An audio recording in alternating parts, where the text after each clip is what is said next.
Hello students, welcome to the white board. मैं हूं साकेत और पहली बार मैंने अपनी किसी वीडियो में डेट भी लिखा है। ये डेट आज का है, वीडियो मैं कल अपलोड करने वाला हूं और पहली बार अपनी किसी वीडियो में मैं कमिटमेंट भी छोटी सी करने वाला हूं कि अब से हर संडे को वीडियो आएगी यहाँ इस चैनल पे।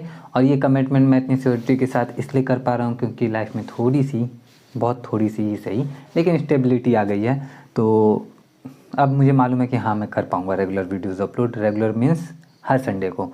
तो आज के टॉपिक पे आते हैं। आज के वीडियो का टॉपिक क्या है कि क्रमचय और संचय हम स्टार्ट कर चुके हैं। 2 वीडियो इस पे ऑलरेडी आ चुकी हैं।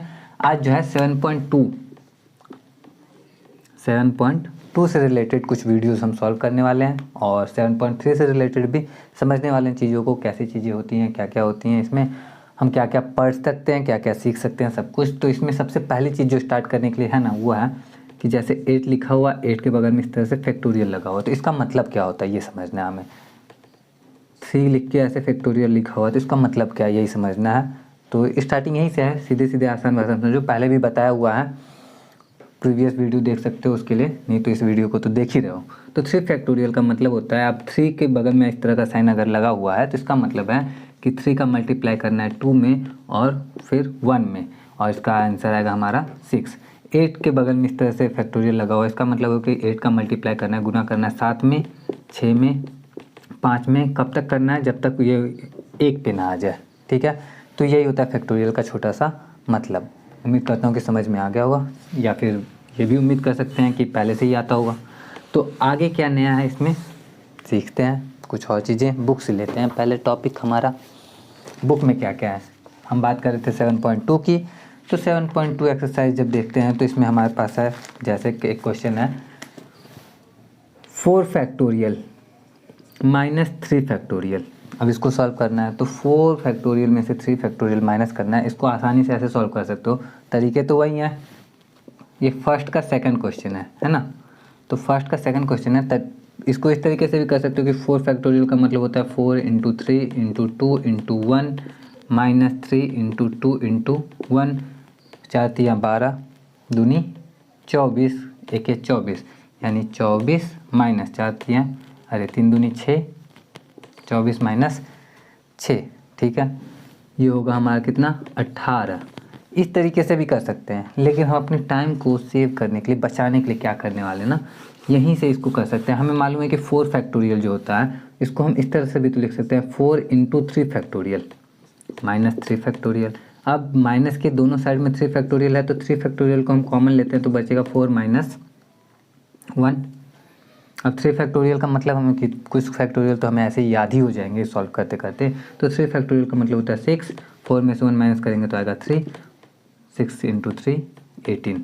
और इस तरह से हम सॉल्व करेंगे तो हमारा टाइम बचेगा, हमारा थोड़ा सा मेहनत जो होता है, वर्क जो होता है, हार्ड वर्क, वो बच जाएगा। और बस ऐसे ही सॉल्व करेंगे हम लोग, ठीक है। अगले क्वेश्चन पे आते हैं। अगला क्वेश्चन है हमारा, लिखा हुआ है 3 factorial plus 4 factorial is equal to 7 factorial. और इसके पहले लिखा हुआ है क्या।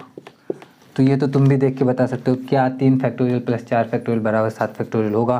तो ये बिल्कुल भी नहीं होगा, तुम जानते हो इस बात को। आगे कुछ और क्वेश्चन है, फटाफट से उनको देखते हैं। उसके बाद जो अगले एक्सरसाइज है ना 7.3, उससे रिलेटेड कुछ मैं डिस्कस कर लूँगा यहाँ पे अभी। तो यहाँ पे एक क्वेश्चन है, इसमें x का मान ज्ञात करे बोल रहा है। जैसे 1/6 फैक्टोरियल है प्लस 1/7 फैक्टोरियल है बराबर में x/8 फैक्टोरियल है। और यहाँ से बोला गया है, हाँ, अब यहाँ से बोला गया है कि x का मान ज्ञात करें। तो तरीका वही है, सिंपली तुम पता कर सकते हो। कैसे पता कर सकते हो? चलो करते ही हैं, साथ में करते हैं सब लोग, ठीक है। 1/6 फैक्टोरियल जो है हमारा, प्लस में 1/7 फैक्टोरियल को हम लिख सकते हैं 7 × 6 फैक्टोरियल, ठीक है, बराबर में x/8 फैक्टोरियल जो है, 8 को भी लिख सकते हैं 8 × 7 × 6 फैक्टोरियल। ये लिखने से होगा क्या, आगे आगे देखो क्या क्या होता है। 1/6 फैक्टोरियल कॉमन ले लिया हमने, तो बचा 1 माइनस 1/7 बराबर के इस तरफ में हमें क्या मिला, x/8 × 7 × 6 फैक्टोरियल। अब ये 6 फैक्टोरियल इससे कट गया हमारा, ठीक है। ऊपर बचा 7 माइनस 1/7 बराबर x/8 8 गुने 7, ये 7 से ये 7 घट गया, बचा क्या हमारे पास, बचा 7 में से गया 6 गुने x बटा 8। अब x का मान ज्ञात करना है तो ये बीच में बराबर है ना, x का मान पता करना है तो 8 का 6 में गुना कर दो, x बराबर आ जाएगा 48। मैं ज़्यादा फास्ट तो नहीं बता दिया ना, अगर किसी को लगता है कि मैंने थोड़ा फास्ट बता दिया है तो थोड़ा सा स्लो करके देख लेना। और ये उतना ज़्यादा मुश्किल नहीं है कि समझ में ना आए, समझ में आ गया होगा यही सोच के मैं आगे बढ़ रहा हूँ, ठीक है। तो आगे बढ़ते हैं, उम्मीद करता हूँ कि समझ में आया होगा ये चीज़ कैसे हुआ 48। और x का अब ये सही आया गलत आया उसके लिए दो चीज़ें कर सकते हो, या तो आंसर शीट में जाके पीछे चेक कर सकते हो, या फिर x की जगह पे 48 रखो और सॉल्व करके देखो तो ये वैल्यू तुम्हारा इक्वल आता है कि नहीं आता है। अगर आ गया यानी कि ये सही आंसर है, नहीं तो कुछ गलती हो गई है बीच में, ठीक है। तो इस तरह से हम इस क्वेश्चन को सॉल्व करते हैं। अब आगे बढ़ते हैं, आगे हमें किस तरह के क्वेश्चन देखने को मिले हुए हैं, इसको मिटा के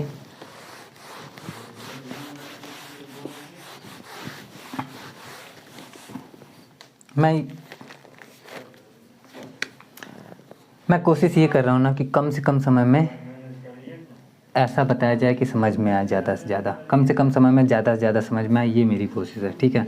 अब 5 नंबर पे जो क्वेश्चन है वो लिखा हुआ n factorial divided by n minus R factorial, इसका मान पता करना है, जबकि n बराबर दिया हुआ है 6 और r बराबर दिया हुआ है 2।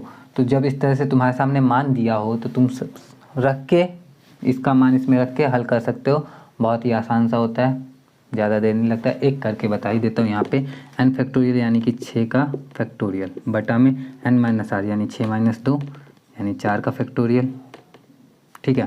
तो ये होगा हमारा 6 गुने 5 गुने 4 का फैक्टोरियल बटा में 4 का फैक्टोरियल, ये 4 फैक्टोरियल से 4 फैक्टोरियल कट गया, हमारा 6 बचे 30 बचा है आंसर। तो इस तरीके से हम इसको फटाफट से सॉल्व कर लेते हैं, और इसी सॉल्यूशन के साथ में हमारा जो 7.2 था वो कंप्लीट हो गया। अब 7.3 पे आने वाले हैं, और 7.3 में जो सबसे इम्पॉर्टेंट चीज़ है वो सीख लेंगे हम अभी, और 7.3 डिस्कस करेंगे नेक्स्ट वीडियो में, ठीक है।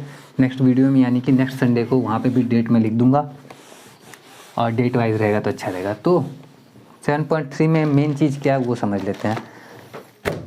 7.3 में हम जो जितने भी क्वेश्चन सॉल्व करने वाले हैं ना वो इस पे डिपेंड करेगा, NPR पे। NPR का मतलब क्या होता है, तो देखो वीडियो रिकॉर्ड करते करते बीच में रुक गई थी और मुझे पता नहीं चला, और इसी वजह से वीडियो रिकॉर्ड नहीं हो पाई है। तो आगे की जो वीडियो है, आगे का जो कंटेंट है, मतलब जितना भी है ना, वो नेक्स्ट वीडियो में देखने को मिलेगा। सॉरी आज के लिए।